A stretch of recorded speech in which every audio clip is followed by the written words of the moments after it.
Hello everyone, I am back with the number 25 Virtue block for the Sewcialites quilt along, and I will be making the 9-inch block. And for my background fabrics, I need 4 3.5-inch squares and 8 2x3.5-inch rectangles all cut out.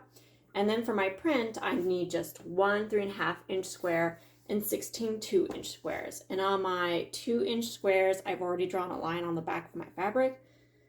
Because we'll be making flying geese with these. So we'll be taking our rectangles first from our background, and you want to lie them out flat, good sides up, like this.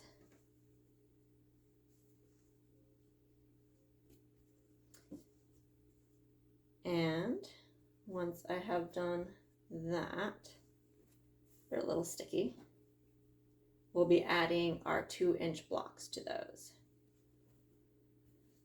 So now we can take 8 of our 2-inch blocks and make sure that your line ends in the middle of your flying geese, and you want your good sides put together.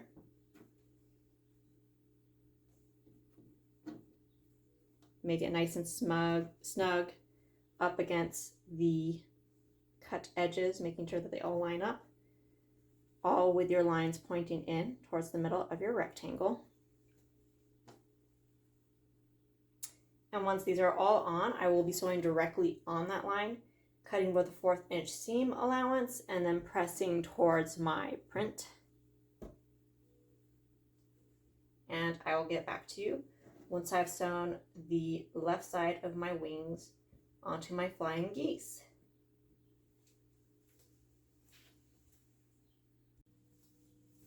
All right, so now I have half of my wings for my flying geese sewn on. So now I can take my other 8 triangles with the middle line already drawn in the middle of my block and make sure that that ends in the middle of your rectangle to make a nice point for your flying geese.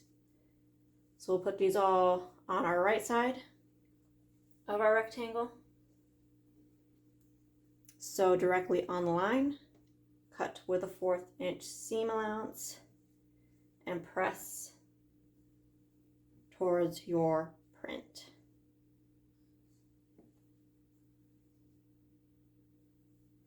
Now that I have those on, I'll press and I'll come back to you and we can start assembling this whole block. All right, so now I've gotten both of the wings sewn onto the flying geese. I've separated them into 4 different units. So you want to make sure that your arrows are pointing the same way, either up, up, or down. And you're going to fold these over, so with a 1/4 inch seam allowance, and then you will iron it with the seams open. And then you'll have these 4 blocks individually, and then we can start assembling the full block layout. So I'll come back to you once I've sewn those 1/4 inch seam allowances, and we'll create the full block. Okay, so I have my flying geese sections done. I've got 4 of them. I pressed with the seams open, just so they'll lie a little flatter. And now what we can do is start creating the block. So we've got our print that's going to be in the middle, and then we have all our flying geese with points pointing in towards that middle block, like this. And then we've got our 4 background squares in all of the corners.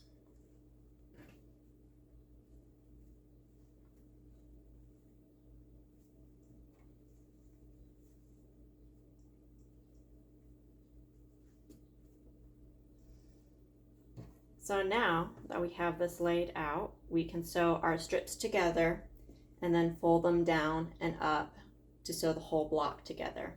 So I'll get back to you once I've sewn a 1/4 inch seam allowance on all of these strips, and then we'll go forward and sew the top and the bottom onto the block, and we'll be finished with the Virtue block. I'll come back to you when I've done that.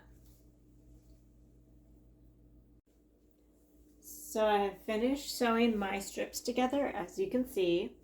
And now what I can do is I can flip this down on top of it, nest my 2 seams together because they are pressed the opposite ways.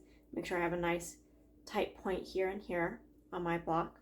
So with a 1/4 inch seam allowance, open it up and probably press in towards my middle block, and then fold this one up, make sure my seams are snug, nice and tight. So with a 1/4 inch seam allowance, and and then press up again towards my top block, and I should be finished with this virtue block. So I'll get back to you once I've sewn those two pieces together and we'll have the finished block. Alright, so I have the number 25 Sewcialites virtue block complete, and as you can see on the back I've pressed inwards. I'll probably repress them before I sew them all together because they're not lying as flat as I would like it to. But it's a pretty cute block. Unfortunately I don't have very contrasting fabrics to really show off the block pattern, but I think it's very cute. And if you found this video helpful, please like and subscribe to my channel so I can bring you more content. And I hope to see you guys next week.